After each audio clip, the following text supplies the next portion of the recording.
Kia ora, I'm Chelsea Daniels, and this is The Front Page, a daily podcast presented by the New Zealand Herald.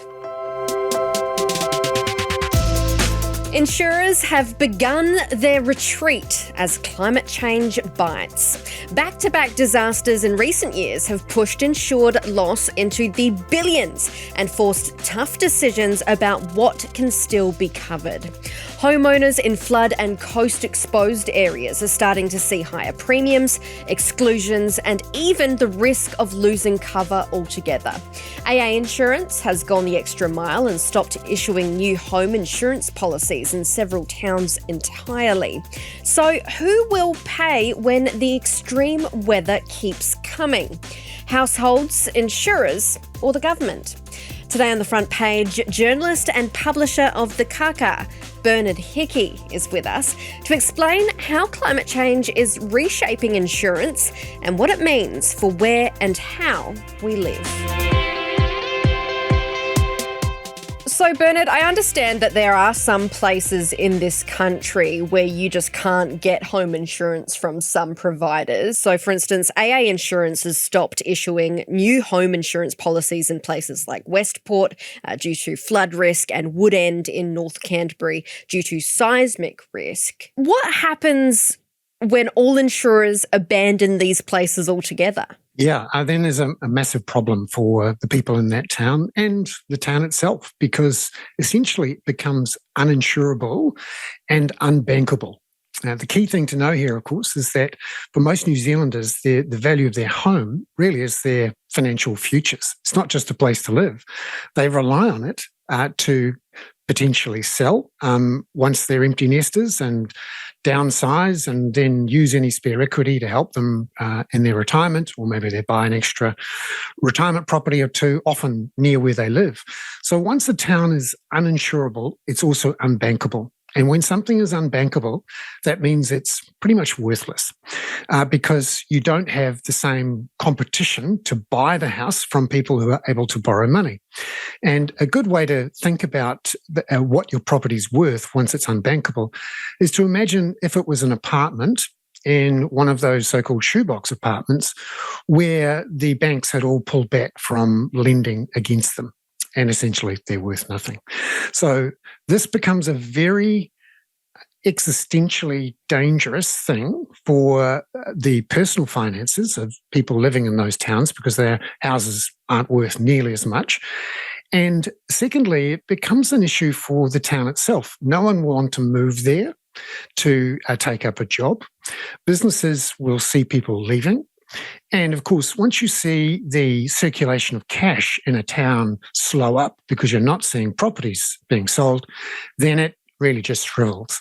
And that's what's making people very nervous when towns like Westport and Blenheim and others, they haven't lost all of the insurance. You know, this is one of the insurance companies. There is one other, which is something. And of course, then there'll be questions about whether the government should get involved as an insurer of last resort, which we have seen those debates happen in places like Miami and California, where there really has been complete insurance retreat. Yeah, so your house is only worth as much as a bank is going to give you to, loan you to buy it, I suppose. What happens if a bank approves a loan subject to insurance and you go, great, buy a house unconditional, but then you can't get insurance? Yeah, well, you want to make sure that it is one of those conditions on your sale and purchase agreement. But this is the thing, often you don't find out until you apply. And this is the destabilizing and corrosive thing about the problem with unmanaged insurance retreat is that people only find out at the last minute. And there's some interesting problems here where often the owner of the house will have been told by the insurer that their insurance maybe is not going to roll over, or suddenly the pricing's going to change. And then they can sell their house, but they know that whoever's going to buy it is going to really struggle to get insurance. So literally, people are receiving letters in their mailboxes, which are a bit like neutron bombs for their personal finances. Suddenly they realize not only are they going to struggle to get their own reinsurance, or it's going to cost a lot more, but they'll really struggle to sell their place if there is no insurer ready to take it up. And of course, once one insurer pulls back, the other insurer is going to ask themselves the question, do I really want to increase my risk to this particular place?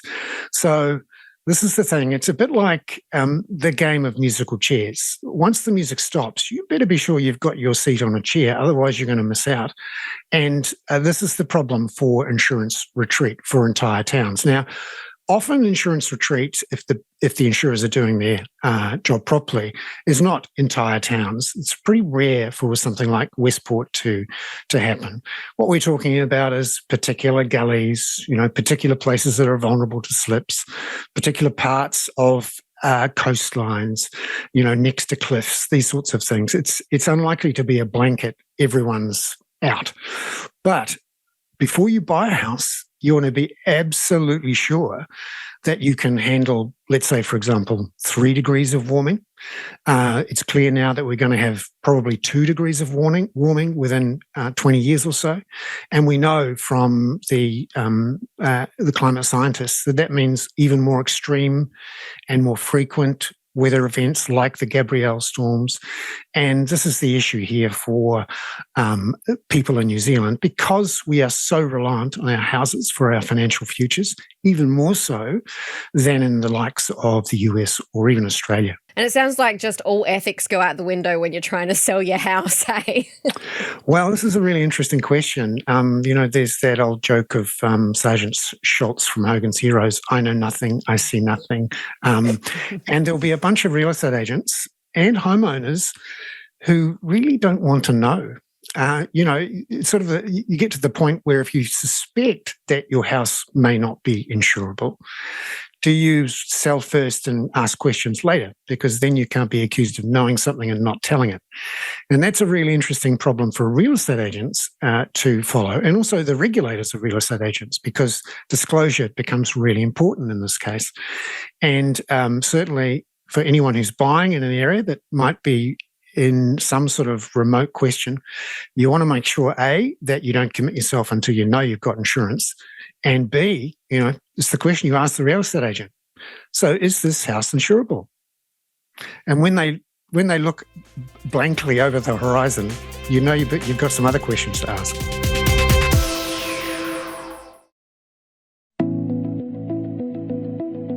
People who have built their homes on areas subject to liquefaction. I've seen the disaster that has caused, and those people desperately want to know whether they'll be able to rebuild. And if they can't rebuild on their sections, what the level of compensation might be for that, for their plight. I want to know why it is that the insurance companies have refused to give cover on people moving into new homes for 3 weeks. What situation does that create for people that want to sign up to their new home but know they've got to have that protection? That's something I hope that the House will be able to work with the insurance companies on to get a change of attitude.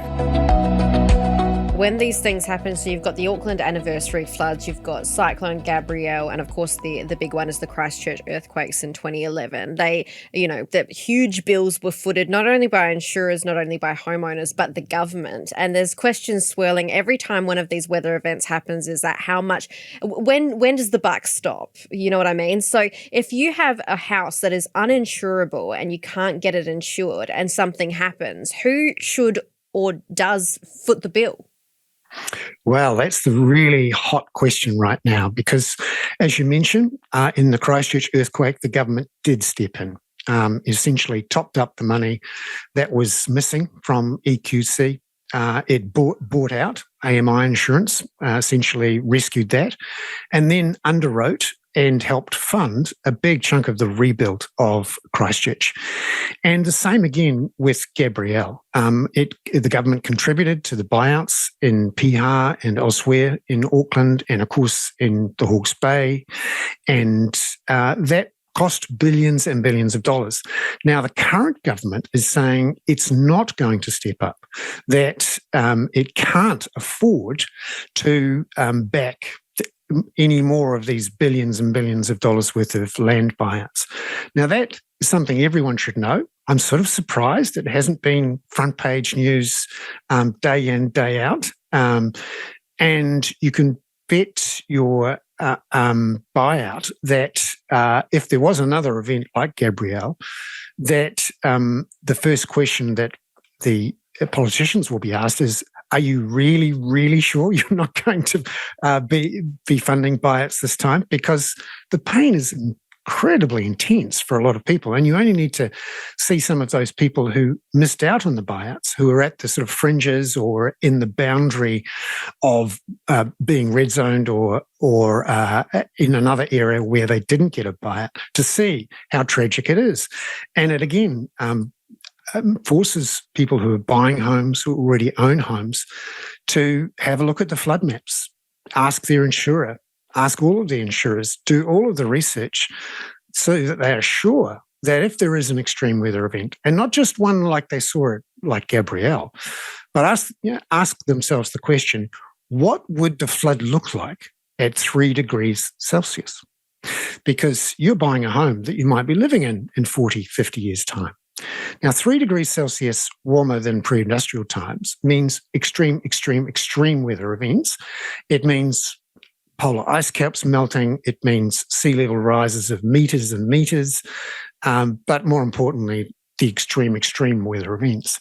And ask yourself the question, do I get flooded? Is there going to be a slip? Is the road to my house going to be cut off? What's going to happen to the entire town?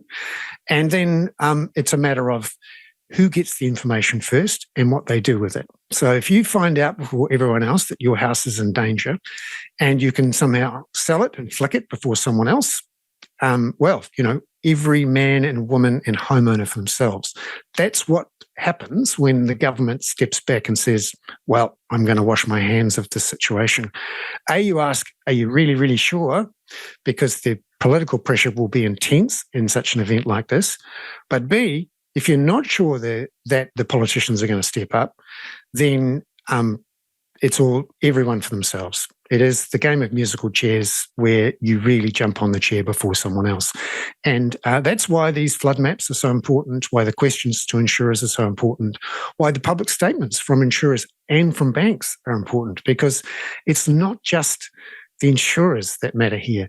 The banks are actually quite a way behind the insurers in their process of risk analysis, of understanding just how risky their books are. And, to know, for example, that there are still houses being sold in very low-lying coastal areas, that there are still banks lending money. Ask yourself the question, will they still be lending in 5 or 10 years' time? Because if you've bought the house now and you want to sell it in 10 or 15 years' time, that's when you better be sure that the banks haven't caught up.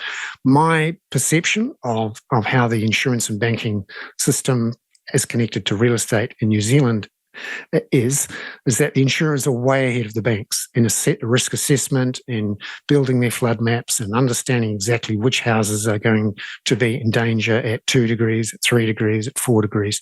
The banks have not done that work. And they've got some serious risks to manage. Now, just like anything, no one wants to scare the horses. No one wants to suddenly announce, right, we're going to, cut all of the homes that are vulnerable at 2 degrees Celsius.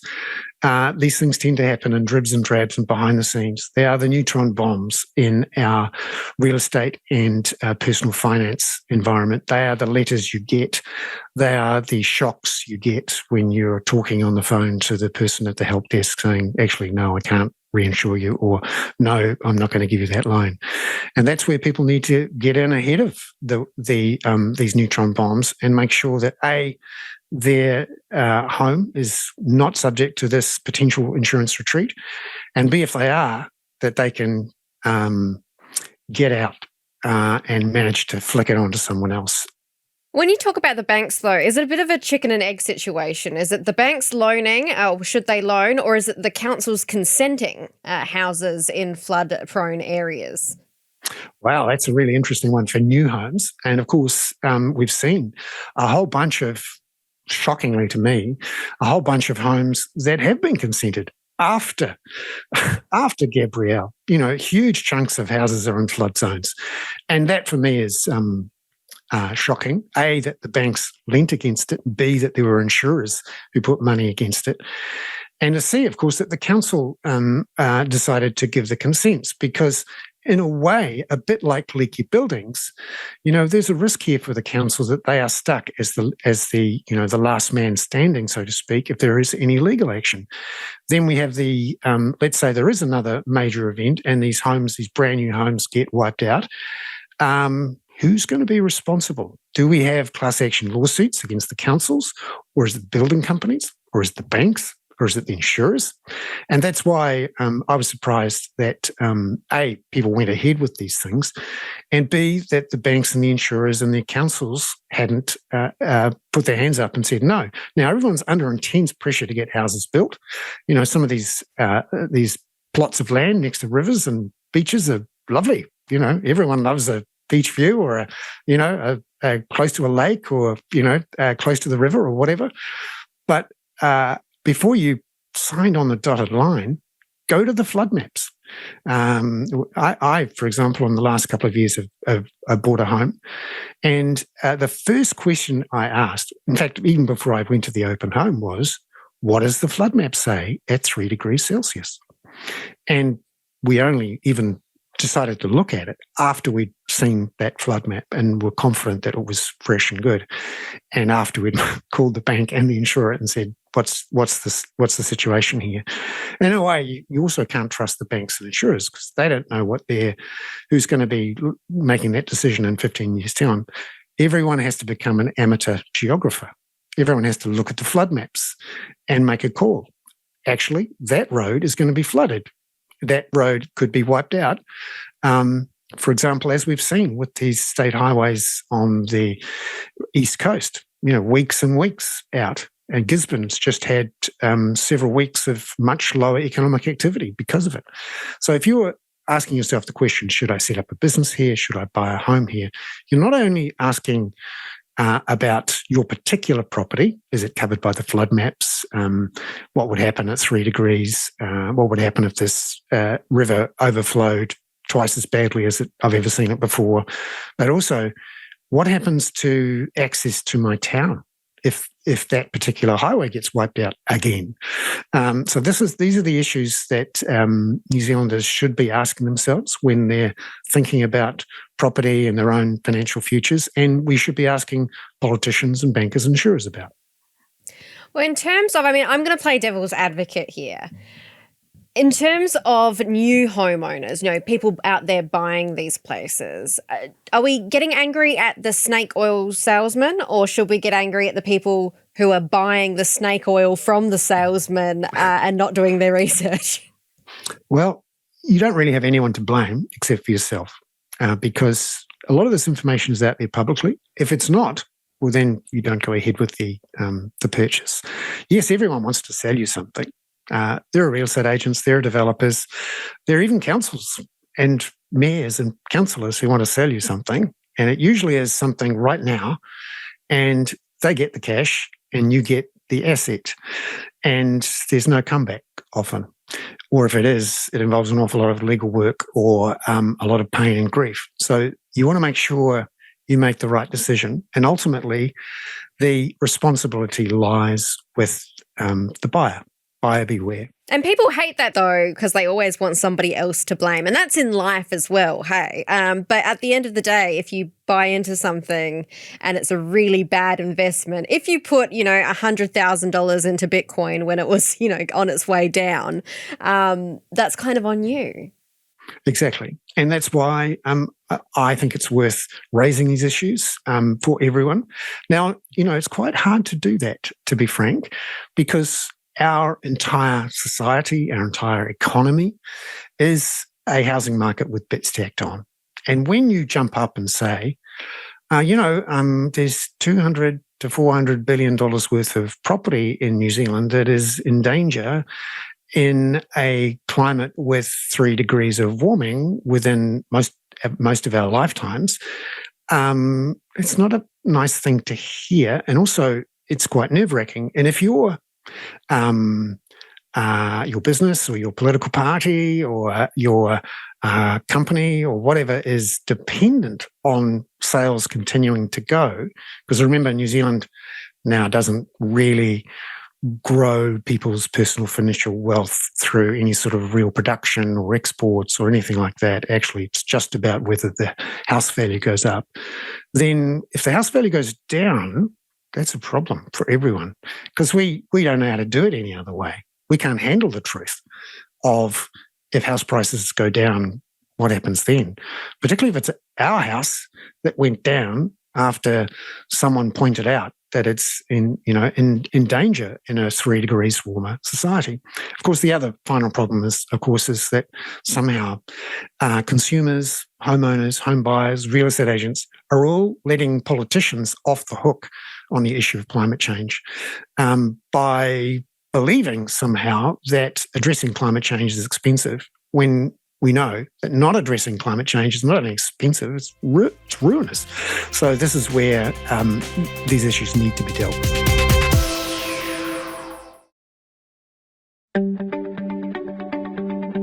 Will you be able to get home insurance by 2035? It depends on a lot. It's unaffordable for a lot of people at the moment, and some insurance companies don't cover some people in some really hazardous areas. There needs to be big structural changes to how we insure, how we protect at-risk areas. Why has it become so unaffordable for New Zealanders? The challenge now is climate change and how we deal with it. We've got more frequent severe weather events which are just upping the ante. Every time there's a big disaster, insurance premiums go up in order to pay for it, in order to top up the coffers for the insurers. At the moment there's lots of brands, but there's only 2 big companies that are underwriting most of the insurance policies in New Zealand, and they're Aussie based. There's so much involved in buying a house though, hey, and it's all well and good to say, well, buyer beware, I suppose. But, it can be really intimidating and overwhelming for someone who doesn't realise. I mean, I've had a few people buy houses and I had no idea the paperwork and the checks and everything behind it. Does responsibility lie somewhere to educate people on these things and make sure that they know what they're getting into before they start that process?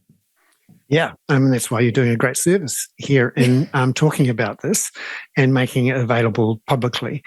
But also, governments, banks, insurers, ombudsmen, consumer-focused organisations, these sorts of public interest players should be talking about this day in, day out and making people aware. Now, on the other side of the coin, there'll be a bunch of people going, don't worry. We've had so many warnings about climate change. She'll be right.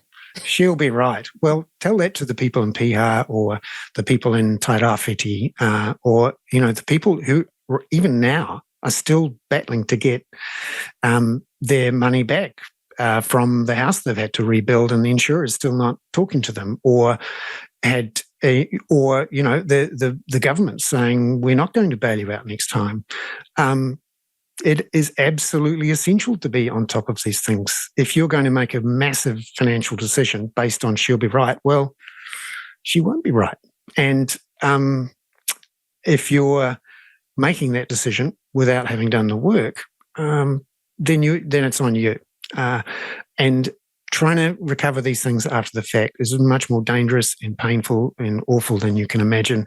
Just read all of the reports, which, the New Zealand Herald and lots of other publications have got them, about people who suddenly found themselves in a situation where the insurer won't pay, the government won't pay, and they're stuck with their main financial asset being not only sometimes worthless, but even to live in it, they're going to have to spend a lot more money on top of whatever they've got. Well, the fact of the matter is these things, these weather events are going to become more and more frequent, especially with climate change. You've got, I'm going back to 2023, Auckland anniversary floods and Cyclone Gabrielle. They were the 2nd and 3rd largest ever insurance events in New Zealand, and they happened within a fortnight of each other. And 10 years after, 10 or so years after the first one. So, that's no coincidence, right? No, and this is exactly what the climate scientists warned us, that these events, these so-called 1 in 100 year events, are going to be much more frequent and much more intense. And we know that New Zealand is particularly vulnerable because we're in the middle of a big, wide ocean, which generates weather when it gets warmer. I mean, it's sort of basic science, really. The oceans get warmer. There's a lot more evaporation and water that gets into the atmosphere, and then it lands on some land somewhere and dumps. And that's what's happened as the oceans around us have warmed up. And in 2025, we saw the greatest increase in ocean temperatures in history to, again, another record high. And this is simply the world's oceans absorbing heat from an atmosphere heated up by climate emissions caused by humans. And to be frank, to hear, public figures, our former Deputy Prime Minister, now our Foreign Minister, whole bunches of political parties, good chunks of voters, many of the commenters on all sorts of things saying, she'll be right. It won't be right. And you're wrong because the climate science is right. And next time you buy a house, don't be denying climate change. Well, what more could the government do you think? Should we have kind of, as apart from stepping in and making sure people are all right when they are uninsured, should we have some kind of legislation in place? Because at the end of the day, if you don't have any options to insure your house, I can just imagine there'll be some grifty little snake oil salesmen out there being like, oh, we will insure your house. Like those buy now, pay later kind of, that crew are probably sitting on tenterhooks for people not to have any other option, hey? Yeah, I mean, this is where the Reserve Bank is the regulator of the insurance sector and has to think about climate change a lot. And that's something that the funders of the Reserve Bank, the government, should be aware of when they start cutting budgets for Reserve Banks and saying that climate change doesn't matter. That's the position of, for example, the ACT Party, that the Reserve Bank shouldn't have to think about climate change. Well, of course it does, because it regulates insurers. And if it allows insurers to set up and sell insurance and not have enough capital because they haven't taken climate change into account and aren't prepared for these big events, well, that's on the Reserve Bank and on essentially the government for perhaps not funding the Reserve Bank properly or not following up and monitoring its performance on those mandates. But then it's not just the Reserve Bank as well when it comes to banking and insurance. It's about the government and the councils starting to think about climate, not only emissions reduction, but also climate adaptation and climate preparedness. For example, have we thought about how strong these riverbanks are? How much are we prepared to invest? Maybe it's actually cheaper to relocate people than to build a really high stop bank. Or maybe it's cheaper to say to the people of Gisborne or whatever that, you know what, we can't afford to build this really bulletproof, gold-plated new highway that will never wash out. You should move, or whatever it is. I mean, there are debates that are happening, for example, in Westport. The last mayor of Westport was voted out because he even talked about moving the town. Well, that's because an entire town decided to ignore climate change. Well, yep, that's fair enough. But the people who actually believe in science and understand how climate works will know that a mass delusion is not a solution. And so this is where politicians, the media, public figures should be talking about the science and believing the scientists who have done the work over decades and decades and have been absolutely right when they start thinking and talking about these things. And I have absolutely no sympathy or empathy for people in public life who question the effects of climate change or the need to address it, or that things that haven't happened in front of my nose in the last 10 minutes are not real things. They are. Thanks for joining us, Bernard. Cheers. That's That's it for this episode of The Front Page. You can read more about today's stories and extensive news coverage at nzherald.co.nz. The Front Page is hosted and produced by me, Chelsea Daniels. Kane Hickey is our studio operator, Richard Martin, our producer and editor, and our executive producer is Jane Yee. Follow The Front Page on the iHeart app or wherever you get your podcasts, and join us next time for another look beyond the headlines.